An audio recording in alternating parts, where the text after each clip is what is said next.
नमस्कार साथियों, मैं हूं रोहित तोमर और स्वागत करता हूं आपका आज के इस बेहतरीन सेशन में जो आधारित है जीव विज्ञान पर। आज की इस क्लास में इतना बेहतरीन कंटेंट देने वाला हूं कि आपको मजा आ जाएगा। चाहे एनटीपीसी हो, टेक्नीशियन हो, ग्रुप डी हो, चाहे एएलपी हो, कोई भी एग्जाम हो, आपका एक भी क्वेश्चन साइंस में बायोलॉजी से बाहर नहीं होने वाला है। चालू करते हैं दोस्तों जीव विज्ञान।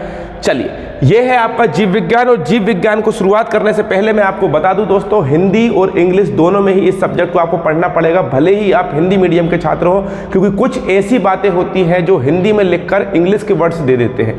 चलिए, जीव विज्ञान की हम शुरुआत करें दोस्तों। क्या है जीव विज्ञान? तो जीव विज्ञान ये तो आपको पता होगा, जीव विज्ञान बायोलॉजी क्या है? यह है सभी जीवों का अध्ययन करना ही जीव विज्ञान कहलाता है। ये बहुत नॉर्मल सी बात है, बहुत साधारण सी बात है। आगे चालू करेंगे। जीव विज्ञान शब्द का सबसे पहले प्रयोग किया था लेमार्क एवं ट्रेवी रेनर्स नाम के वैज्ञानिकों ने।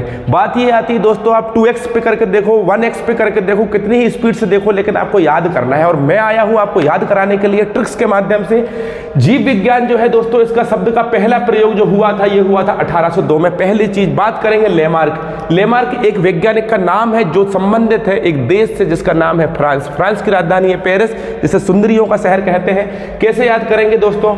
मार्क का मतलब होता है निशान। मार्क का मतलब होता है निशान, और निशान जब हम लगा देते हैं तो वो चीज़ क्या हो जाती है? फंस जाती है। क्या हो जाती है? फंस जाती है। तो लेमार्क कहाँ का है? फ्रांस। और बात करेंगे ट्रेवी रेनर्स, ये कहाँ के हैं? जर्मनी। रेनर्स में रेन याद करना, और रेन का मतलब होता है बारिश। जैसे ही बारिश होती है तो क्या गीली हो जाती है? हमारे जेब में जो मनी होती है वो गीली हो जाती है। तो लेमार्क और ट्रेवी रेनर्स दो व्यक्ति थे। लेमार्क फ्रांस का था और ट्रेवी रेनर्स जर्मनी का था। आगे चलते हैं। क्या लिखा है? जीव विज्ञान के पिता अरस्तु को कहा जाता है। ये तो आपको पता होगा, नहीं पता है तो आपको पता है दोस्तों कि जब हम रास्ते में चल रहे होते हैं, जब रास्ते में चल रहे होते हैं तो बहुत सारे जीव जंतु हमको टकराते हैं। तो जीव विज्ञान या जीव विज्ञान का जो जनक है, जीव विज्ञान के जो फादर है, द फादर ऑफ बायोलॉजी कौन है भाई? अरस्तु। तो अरस्तु मतलब रस्तु या रास्ता, और रास्ते में बहुत सारे जीव मिले हैं। दो तीन चीजें याद हो गई। आगे चलेंगे। जंतु विज्ञान के पिता भी अरस्तु। यार देखो, जो जीव होते हैं वही तो जंतु होते हैं। तो जीव विज्ञान चाहे जंतु विज्ञान, दोनों के ही जो फादर है वो कौन हो जाएंगे? अरस्तु। अब एक बात ध्यान से सुन लीजिए, पूछा गया क्वेश्चन है कि अरस्तु ने एक पुस्तक का नाम लिखा था, एक पुस्तक लिखी थी, और इस पुस्तक का नाम था हिस्टोरिया प्लांटेरम बोल दिया। ये जो किताब है ये थियोफेटस की है। इनकी पुस्तक का नाम था हिस्टोरिया एनामिलिया। देखिए, साधारण सी बात है, जंतु विज्ञान या जीव विज्ञान को, एनिमल मतलब जंतु होता है, तो हिस्टोरिया एनिमल बोले तो क्या बोल दोगे आप? अरस्तु। लेकिन हिस्टोरिया प्लांटेरम बोले तो क्या बोल दोगे? थियोफेटस। थियोफेटस कौन है भाई? थियोफेटस पादप विज्ञान या वनस्पति विज्ञान के जनक है, इसलिए इनकी पुस्तक का नाम है हिस्टोरिया प्लांटेरम, और इनकी पुस्तक का जो नाम है वो क्या है? हिस्टोरिया एनामिलिया। दो पुस्तक है, हिस्टोरिया एनामिलिया अरस्तु, हिस्टोरिया प्लांटेरम थियोफेटस। थियोफेटस कौन है? वनस्पति विज्ञान के जनक। अरस्तु कौन है? जीव विज्ञान के जनक। अरस्तु कौन है? जंतु विज्ञान के जनक। चलिए आगे चलते हैं। सूक्ष्म विज्ञान के पिता कौन है? ल्यूवेनहॉक। मेरे भाई एक बात सुन लीजिए, कभी आपको ल्यूवेनहॉक मिले या कभी आपको मिले एंटोनी वॉन ल्यूवेनहॉक, ये व्यक्ति एक बहुत खतरनाक व्यक्ति था। माइक्रोबायोलॉजी का फादर कहते हैं इसको, द फादर ऑफ माइक्रोबायोलॉजी। मतलब इसने जीवाणु की खोज की, इसी ने स्पर्म की खोज की, इसी ने आरबीसी की खोज की, इसी ने प्रोटोजुआ की खोज की। तो जितने छोटे छोटे जंतु हैं सबको खोज डाला था इस व्यक्ति ने, और इसी व्यक्ति के कारण हम सब चीजें पढ़ते हैं। हम प्रोटोजुआ पढ़ते हैं, आरबीसी पढ़ते हैं, रेड ब्लड सेल्स, स्पर्म पढ़ते हैं, सारी चीजें पढ़ते हैं। तो द फादर ऑफ माइक्रोबायोलॉजी या द सूक्ष्म विज्ञान के जनक कौन है? ल्यूवेनहॉक, जिनका पूरा नाम है एंटोनी वॉन ल्यूवेनहॉक। आगे चलेंगे। अनुवांशिकता के पिता किसे कहते हैं? Gregory John Mendel. 10वीं क्लास में पढ़ा था। मटर के ऊपर इन्होंने प्रयोग किया था। मटर में कितने गुणसूत्र होते हैं? 14।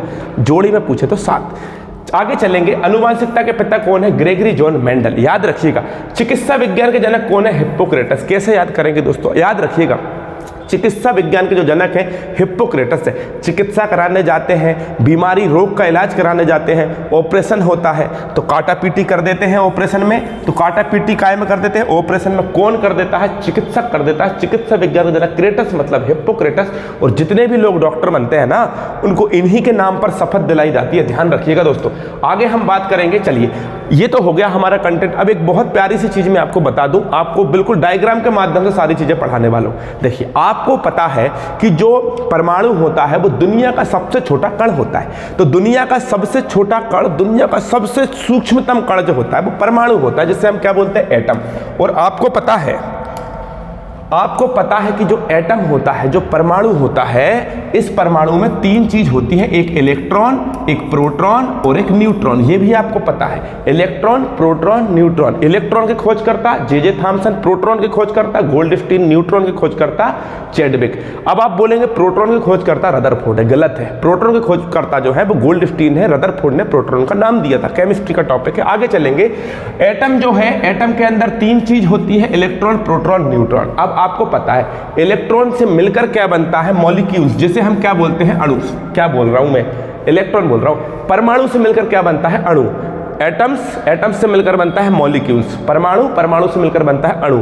अणु से मिलकर क्या बनता है दोस्तों, सेल। हमारी बॉडी में जो सेल है, हमारी बॉडी में जो कोशिका है, ये किससे मिलकर बनती है, मॉलिक्यूल से मिलकर बनती है। मॉलिक्यूल मतलब अणु, और अणु किससे मिलकर बनता है, परमाणु। सबसे छोटी संरचना किसकी है भाई, परमाणु को है, ध्यान रखिएगा। अब हम आगे चलते हैं कि कोशिका किससे मिलकर बनती है, मॉलिक्यूल। और कोशिका से मिलकर क्या बनता है, टिश्यू।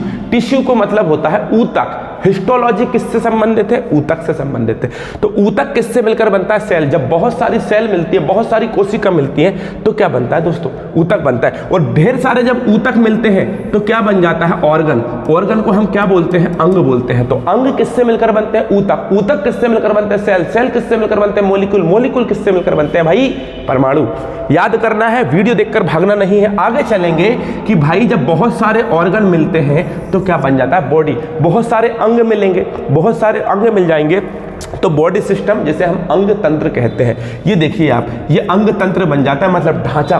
और बहुत सारे अंग तंत्र मिलते हैं तो क्या बन जाता है, शरीर बन जाता है। क्या बन जाता है, शरीर बन जाता है। आगे चलेंगे, जब बहुत सारे शरीर या बहुत सारे जीव इकट्ठे हो जाते हैं तो इसे हम क्या कहते हैं, जनसंख्या। क्या कहते हैं, पॉपुलेशन कहते हैं। और बहुत सारी पॉपुलेशन मिल जाती है तो कह देते हैं कम्युनिटी, समाज कह देते हैं। और जब बहुत सारा समाज मिलता है तो इकोसिस्टम, और इकोसिस्टम मिलकर ही क्या बनाता है, बायोस्फीयर बनाता है मेरे भाई।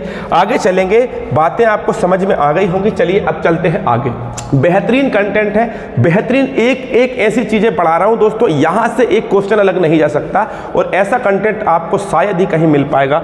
आगे हम चलेंगे कि भाई प्रकृति विज्ञान के जनक किसे कहते हैं। तो प्रकृति विज्ञान के जनक कहते हैं प्लिनी। आपने बहुत कम जगह पर ये सारी चीजें पढ़ी होगी। एक ही चीज अभी चालू भी नहीं है, कोशिका चालू भी नहीं की है, पूरा वही की वही पढ़ा रहे हैं। देखिए, पास है प्रकृति और पास है प्लिनी। प्रकृति विज्ञान के पिता किसे कहते हैं, प्लिनी को कहते हैं। आगे चलेंगे, क्या लिखा है, प्रायोगिक व कार्यकी विज्ञान के पिता किसे कहते हैं, गेलन। तो प्रकृति विज्ञान के पिता प्लिनी, पास है प्रकृति, पास है प्लिनी। आगे चलेंगे, प्रायोगिक व कार्यकी विज्ञान के जो पिता है वो किसे कहते हैं, गेलन को कहते हैं। कैसे याद करेंगे, देखिए, प्रयोग और कार्यकी। देखिए, प्रयोग का मतलब क्या होता है, प्रयोग करते हैं हम किसी चीज को, जब प्रयोग करते हैं तो ऐसे याद कर लीजिए कि गली गली में क्या चल रहा है, प्रयोग चल रहा है। तो गली गली से क्या याद रख लेंगे, गेलन। याद करना है मेरे भाई, प्रायोगिक क्या बोलेंगे, गेलन। पुनः जागरण के जो पिता होंगे ये किसे कहते हैं, पुनः जागरण के पिता अल्बर्ट मैग्नस। कैसे याद करेंगे, पुनः जागरण। जैसे ही हम जागे, जैसे ही हम जागे, और जागते समय हमने क्या देखी, हमारी नस देखी, हम जिंदे हैं कि नहीं है, नस देखी। जागरण, पुनः जागरण के पिता कौन है, अल्बर्ट मैग्नस। बायोलॉजी की बात चल रही है, पुनः जागरण की, नहीं तो राजा राम मोहन राय बोल दीजिए आप। आधुनिक वर्गीकरण के पिता किसे कहते हैं, कैरोलस लिनियस। अब इसे कैसे याद करेंगे, आधुनिक वर्गीकरण। वर्गीकरण का मतलब क्या होता है, डिवीजन। वर्गीकरण का मतलब क्या होता है, किसी चीज को बांट देना। और वर्गीकरण, वर्गीकरण को कैसे याद रखें, कैरोलस लिनियस। देखो भैया, करेले की सब्जी को बांट दिया, करेले की सब्जी को वर्गीकृत कर दिया, तो करेले से क्या बोलोगे आप लोग, करेले मतलब कैरोलस लिनियस, वर्गीकरण के पिता। कोशिका विज्ञान के पिता, यार देखो ये तो आपको याद होना चाहिए। कोशिका की खोज किसने की थी, रॉबर्ट हुक ने की थी। आगे पढ़ने वाले हैं, चलिए आगे क्या लिखा है, भारतीय कोशिका विज्ञान के पिता कौन है, आनंद कुमार शर्मा। कैसे याद करेंगे कि जो भारतीय लोग हैं ये बड़े शर्मीले स्वभाव के होते हैं। आप मुझे देख लीजिए, भारतीय लोग बड़े शर्मीले स्वभाव के होते हैं, तो क्या बोलोगे, भारतीय कोशिका के खोजकर्ता कौन है, आनंद कुमार शर्मा। अब देखिए, जीव विज्ञान की शाखाओं की बात करूं तो ध्यान से समझने की कोशिश कीजिए। जंतु विज्ञान, चाहे जीव विज्ञान बोले चाहे जंतु बोले, एक ही बात है। जंतु विज्ञान को हम क्या कहते हैं, जूलॉजी। जितने भी जंतु हैं जो चल सकते हैं, जो घूम सकते हैं, जो देख सकते हैं, जो खा सकते हैं, जो बच्चे पैदा कर सकते हैं, वो सभी यहाँ पर आप देख रहे हो, ये है आपका जीव विज्ञान, जंतु विज्ञान। इसकी शाखा का नाम है जूलॉजी। चित्र लगा हुआ है, हाथी देख लो, गेंडा देख लो, शेर देख लो, बतख देख लो, बहुत सारी चीजें हैं। ये आप बैठे हो, ये बैठे हो आप, दिख रहा है चिंपैंजी, पहले अपन चिंपैंजी थी। आगे देखेंगे वनस्पति विज्ञान के जनक, देखिए वनस्पति विज्ञान के जनक थियोफैटस है। बाकी मैं आपको दूसरी चीज पढ़ा रहा हूँ। वनस्पति विज्ञान को क्या कहता है? बॉटनी। बॉटनी किसे कहते हैं? वनस्पति विज्ञान। बार बार बोल रहा हूँ, वनस्पति विज्ञान की शाखा क्या है? बॉटनी। ये देखो आप, ये हाथ में क्या रखा है? पेड़ पौधा रखा है। तो जितने भी पेड़ पौधे होंगे वो वनस्पति विज्ञान के अंतर्गत आएंगे, कहेंगे क्या? बॉटनी। आगे चलेंगे, सूक्ष्म विज्ञान के जनक कौन है? माइक्रोबायोलॉजी के जनक कौन है? ल्यूवेनहॉक। सूक्ष्म विज्ञान को क्या कहा जाता है? माइक्रोबायोलॉजी। यार ये देख लीजिए आप, जीवाणु, विषाणु, पादप, कवक, ये सब इसमें आते हैं, ठीक है। आगे चलेंगे अनुवांशिकता के पिता कौन है? Gregory John Mendel. और रानू मंडल नहीं, अनुवांशिकता के पिता है ग्रेगरी जॉन मेंडल। अनुवांशिकता को क्या बोलते हैं? जेनेटिक्स। और यहाँ पर देख लीजिए आप, ये आप देख रहे हैं ना डीएनए, ये डबल हेक्सल मॉडल किसने दिया था? वाटसन एवं क्रिक ने दिया था। आगे चलेंगे, आगे लिखा है कोशिका, जिससे हम क्या कहते हैं? सेल। अब यहाँ से मैं आपको पढ़ाने के लिए जा रहा हूँ, सॉरी कहाँ चला गया भाई, ये देखिए, यहां से मैं आपको पढ़ाने के लिए जा रहा हूं कोशिका। कोशिका को हम क्या कहते हैं? कोशिका को कहते हैं सेल। मैंने आपको थोड़ी देर पहले बताया कि कोशिका से मिलकर ऊतक बनता है, ऊतक से मिलकर अंग, अंग से मिलकर अंगतंत्र, अंगतंत्र से मिलकर शरीर। सारी चीजें मैंने आपको अभी पढ़ाई है। अब देखिए आगे हम चलने वाले हैं। ये लाइन तो कोई मतलब की है नहीं। यहां देखिए, कोशिका के अध्ययन को क्या कहा जाता है? साइटोलॉजी। कोशिका के अध्ययन को क्या कहा जाता है? साइटोलॉजी। और एक बात सुन लीजिए, साइटोलॉजी जो शब्द दिया था वो हर्टविग ने दिया था। साइटोलॉजी शब्द किसने दिया था? हर्टविग ने दिया था। कहानी खत्म होती है, आगे चलते हैं। देखिए दोस्तों, जब कोशिका को खोजा गया था ना, तो एक रॉबर्ट हुक नाम का व्यक्ति था। रॉबर्ट हुक नाम का व्यक्ति पेड़ के किनारे पे गाना गा रहा था, पेड़ से टिक के गाना गा रहा था। टिकते टिकते उसको यहाँ पर छिल गया। उसने देखा यार ये क्या है, तो पेड़ की छाल उसको दिखी। उसने क्या किया? उसने माइक्रोस्कोप लेके आया, सूक्ष्मदर्शी लेकर आया और उस पेड़ की छाल को देखा। तो वहां पर कुछ इस प्रकार का स्ट्रक्चर दिखा, उसे इस प्रकार का स्ट्रक्चर दिखा। तो कोशिका जो है, कहीं आपको इस तरह का स्ट्रक्चर दिखेगा, कहीं आपको दिखेगा किस तरह का स्ट्रक्चर, कहीं आपको दिखेगा इस प्रकार का स्ट्रक्चर दिखेगा आपको, कहीं पर आपको इस प्रकार का स्ट्रक्चर दिखेगा। ये इस प्रकार से जो स्ट्रक्चर रहेगा, ये कोशिका। तो आपसे अगर पूछे कि जब कोशिका की खोज हुई थी तो कोशिका का आकार कैसा था, तुम बोल देना रूम के आकार का था, कमरे के आकार का था। और कोशिका को हम सेल बोलते हैं। सेल जो शब्द है ये कहां से आया? ये सेला से आया। सेला जो शब्द है मेरे भाई, ये एक लैटिन शब्द है, ठीक है। ये कैसा शब्द है? सेला लैटिन शब्द है जिससे सेल का निर्माण हुआ। वही पढ़ा रहे। रॉबर्ट हुक ने 1665 में कोशिका की खोज की। जिस टुकड़े में, जिस छाल में खोज की, उस छाल का नाम था कार्क। और इसमें अनेक कोठरियां दिखाई दी, ये कोठरियां हैं। और ध्यान से सुन लेना भाई कि जो कोशिका रॉबर्ट हुक ने खोजी थी, जो कोशिका रॉबर्ट हुक ने खोजी थी, ये मरी हुई कोशिका थी। जीवित कोशिका किसने खोजी थी? ल्यूवेनहॉक। जीवित कोशिका किसने खोज की थी? ल्यूवेनहॉक। अब हम आगे बात करने वाले हैं कि भाई ल्यूवेनहॉक ने बहुत सारी कोशिकाओं खोज की थी। जीवाणु, आरबीसी, प्रोटोजोआ, स्पर्म। और याद रखना, ल्यूवेनहॉक के द्वारा एक पुस्तक लिखी गई थी जिसका नाम था सीक्रेट्स ऑफ नेचर। आशा करता हूं कि मेरे द्वारा दिया जाने वाला बेहतरीन कंटेंट आपको पसंद आया होगा। चैनल सब्सक्राइब करें और कमेंट करें। अगर आपको वीडियो अच्छी लगी हो तो नेक्स्ट वीडियो के लिए कमेंट करें। Thank you so much. जय हिंद।